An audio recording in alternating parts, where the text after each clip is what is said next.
Welcome to सनातनात्मिका tarot. कैसे हैं आप सब? Good to see you all. Thank you for finding this reading. हम आज इसमें देख रहे हैं कि आपको क्या सुनने की ज़रूरत है। भगवान, यूनिवर्स, स्पिरिट गाइड्स आपको क्या संदेश देना चाहते हैं कार्ड्स के माध्यम से। These are the oracle, crow oracle, urban crow oracle, and this is one of my favourite oracle cards. Sir दोनों में से एक ग्रुप चूज़ करिए। ग्रुप नंबर 1 से स्टार्ट करते हैं। पर्सनल रीडिंग्स के लिए आप लोग sanatanaatmika@yahoo.com पे मैसेज कर सकते हैं। Beautiful cards.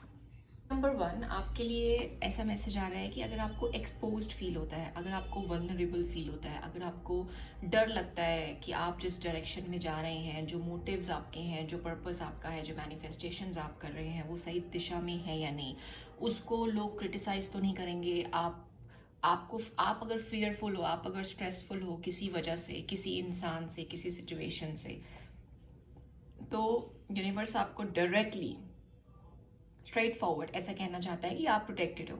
ओके, आपकी विश प्रोटेक्टेड है, आपका मैनिफेस्टेशन प्रोटेक्टेड है, जिस भी दिशा में आपने जाने का सोचा है वो दिशा प्रोटेक्टेड है। Look at this, look at कैसे क्रोज अपने एग्स को प्रोटेक्ट करते हैं, and no one can dare to touch them even, right? So universe is actually protecting your wish. You are very much protected. आपको डरने की, stress लेने की बिल्कुल जरूरत नहीं है। आपने जो भी सोचा है अपने गोल को लिखिए। पहले तो हमारा गोल ही हमें क्लियर होना चाहिए, राइट? आपके दिमाग में अगर आपका गोल क्लियर है, straightforward, clear, no ifs and buts, तो आप उसी दिशा में आगे बढ़ते रहिए। और अगर रास्ते में, जैसे रोज शाम को जब क्रोज अपने घर वापस जाते हैं, राइट, फ्लॉक्स में उड़ते हैं जैसे, तो दिशा में उस रास्ते पे जाते समय उनको रास्ते में कोई लेयर्स मिलते हैं, मतलब कोई अट्रैक्शंस मिलती हैं, कोई और घोंसला मिल गया, राइट? तो वो वहाँ रुक नहीं जाते हैं। उनको पता होता है कि ये फॉर द टाइम बीइंग है, टेम्परेरी है, ट्रांजिएंट है, ये उनका परमानेंट नहीं है। तो आप भी अपने गोल तक जब तक पहुँच ना जाए रुकिए मत, क्योंकि रास्ते में आपको जितने भी लोग आएँ, कुछ भी कहें, पॉजिटिव या नेगेटिव, हार्डली मैटर्स। कोई और आपको लेयर मिल जाए, कोई और लालच दे, कोई और कुछ भी हो, आपको रुकना नहीं है। आपका गोल प्रोटेक्टेड है, आपकी विश प्रोटेक्टेड है, आप राइट रास्ते पर हैं। फियर, स्ट्रेस, एंजाइटी, ये सब जितने भी आपके नेगेटिव ट्रेट्स होते हैं, आप इनसे दूर रहिए। ये आपका कुछ नहीं बिगाड़ पाएंगे, ये सिर्फ आपको डरा सकते हैं।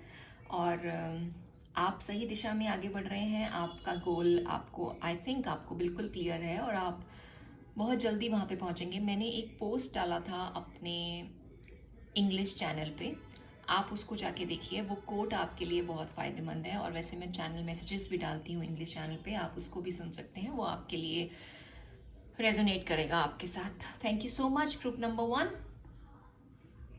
Give it a thumbs up if you like the readings, and we'll meet again.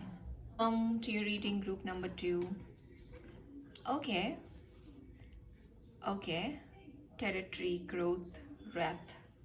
Personal readings के लिए आप sanatanaatmika@yahoo.com पे कनेक्ट कर सकते हैं।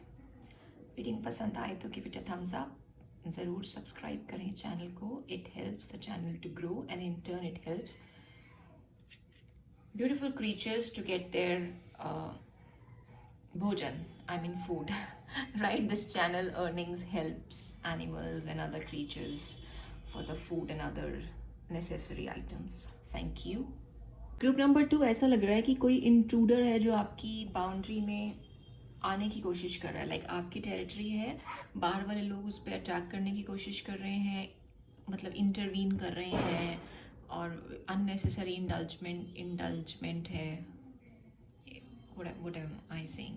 I'm trying to say unnecessary interference है, या फिर आप किसी की टेरिटरी में घुसने की कोशिश कर रहे हैं। It could be other way around as well, right? और कुछ बाउंड्रीज से लेकर कुछ प्रॉब्लम है, मतलब बाउंड्रीज का कुछ कंसर्न है यहाँ पर। आप वो बाउंड्रीज, हो सकता है आपको पसंद ना हो जिस तरीके से आपके क्षेत्र में, आपकी फील्ड में, आपके घर में, आपकी लाइफ में लोग इंटरफेयर कर रहे हैं, आपकी टेरिटरी में, राइट? आपके सेफ जोन में। कुछ ऐसे पास्ट के ट्रिगर्स हैं जो आपको अभी तक प्रॉब्लम करते हैं, कि पास्ट में कुछ लोगों ने आपकी लाइफ में प्रॉब्लम क्रिएट किया, मिसअंडरस्टैंडिंग्स, लोगों ने जान के क्रिएट करी, आपको तंग किया, तो आप अभी तक अगर उन उन बातों से ट्रिगर होते हैं तो उसको छोड़ दीजिए। नए आयाम खुल रहे हैं, नए ग्रोथ के प्रॉस्पेक्ट्स को आप देखिए। कुछ नई चीज़ सीखना चाहते हैं तो वो आप सीख सकते हैं। और आप अगर किसी भी स्टैग्नेशन में हैं अभी तक, उस पास्ट के माइंडसेट में हैं, या उस ट्रॉमा में हैं, या फिर कुछ चीज़ें आपको बॉदर करती हैं, कुछ लोग आपको बॉदर करते हैं, तो उनको आप लिटरल ड्रेन आउट करिए, उनसे दूर हटिए और अपनी ग्रोथ की तरफ ध्यान दीजिए। कोई भी स्टैग्नेशन थी आपकी लाइफ में तो अब उससे हटने का टाइम आ गया है। वो स्टैग्नेशन ऑटोमेटिक आपको देखेंगे कि आपकी लाइफ से दूर जा रही है और आप अपने नई डेवलपमेंट की तरफ, नई ग्रोथ की तरफ आप ध्यान दे रहे हैं। कुछ नया सीख सकते हैं, कुछ नई जगह जा सकते हैं, नए लोगों से मिल सकते हैं, आपके अंदर नई क्वालिटीज़ डेवलप हो सकती है, कैसा भी हो सकता है। आपके अंदर ना एक एंगर देख रही हूँ मैं, एक रैथ देख रही हूँ, जैसे कि रिवेंज है आपके अंदर, रिवेंज लेना चाहते हो आप। किसी ने आपको तंग किया है, किसी ने, अगर आप मैरिड, अगर आपके बच्चे हैं तो किसी ने आपके चाइल्ड को परेशान किया है, किसी ने आपको एज अ चाइल्ड जब आप थे तो तब आपको किसी ने परेशान किया है, या किसी ने आपकी ग्रोथ को हिंडर किया है। तो आपके अंदर बहुत ही एक ज़ोरदार एक रैथ है। जैसे आप देख रहे हैं ये जो क्रोज, जब इनके यंग वंस को ये लोग कोई परेशान करता है, कुछ उस पर कोई खतरा आता है, तो ये सब इकट्ठे होकर उस पर ज़ोर से आवाज़ करते हैं, मतलब वो दिखाते हैं कि हम एंग्री हैं। तो अगर आप भी ऐसा रैथ, एंगर, फ्रस्ट्रेशन किसी के ऊपर निकालना चाहते हैं या दिखाना चाहते हैं तो वो कोई, उसमें कोई बुरी बात नहीं है।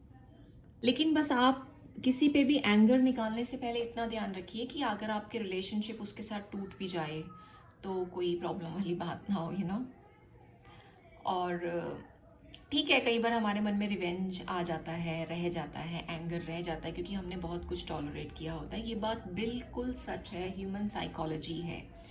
लेकिन अभी फ़िलहाल मुझे लगता है स्पिरिट गाइड्स आपको कहना चाहते हैं कि जो कुछ हुआ वो बहुत ही बुरा था, वो बहुत ही गलत था, बट मे बी समथिंग कार्मिक वॉज देयर। ओके, तो अब आप अपनी ग्रोथ पे ध्यान दीजिए। हाँ, अगर आपको अब कोई परेशान करता है तो फॉर श्योर उस पर गुस्सा भी करिए, उसको ऐसा फील भी करा दीजिए कि dare you come and hinder my growth. इस चीज़ में कोई बुराई नहीं है, राइट? बट इन दोनों इमोशंस से बाहर निकल के मैं आपको बोलूँगी कि आपको इस पे ध्यान देना है। मतलब ये चीज़ को आप प्रधान बनाइए, क्योंकि लोग आते जाते रहेंगे। अब उनका काम है, कहीं कुछ लोगों का काम ही होता है हिंडर करना, ऑब्स्टिकल्स क्रिएट करना, मिसअंडरस्टैंडिंग्स करना, खुद को अच्छा दिखाना, दूसरे को बुरा दिखाना, खुद को प्रायोरिटाइज करवाना, अपने मुंह मियाँ मिट्ठू बनना। I mean, कुछ लोगों का काम ऐसा हो जाता है। Right? So just ignore them because they hold no value. They should have no value, right? इस पे ध्यान दीजिए बिकॉज बहुत सारे आयाम खुल रहे हैं। आपके लव्ड वन सेफ हैं, आपका चाइल्ड सेफ है, आप एज अ चाइल्ड सेफ हैं, आपका इनर चाइल्ड सेफ है। और इस ब्यूटीफुल सीन पे ध्यान दीजिए जहाँ पे तो सच में कुछ प्रॉब्लम है। I am not even able to hold this card nicely, so आप इस पे ध्यान नहीं दे पा रहे हैं। अगर आपको पर्सनल कंसल्टेशन की ज़रूरत है तो आप वॉइस कॉल, वीडियो कॉल भी अरेंज कर सकते हैं मेरे साथ, या फिर आप अपना चार्ट भी दिखा सकते हैं, या फिर आप ईमेल के थ्रू या फिर फ़ोन पे मैसेज के थ्रू भी अपनी बुकिंग ले सकते हैं, रीडिंग ले सकते हैं। I can upload your reading without name, right? जैसा भी आपको ठीक लगे। And readings are very reasonable and all the donation goes for animal welfare fund. So anyway, आप इस खूबसूरत कार्ड को देखिए जहाँ पे सन है, जहाँ पे बर्ड्स चिर्पिंग है, फ्लावर्स हैं, ब्यूटी है, नेचर है। नेचर में बैठिए। Let me know if I can help you in some shape और फॉर्म। हम फिर मिलते हैं। Good luck and God bless you.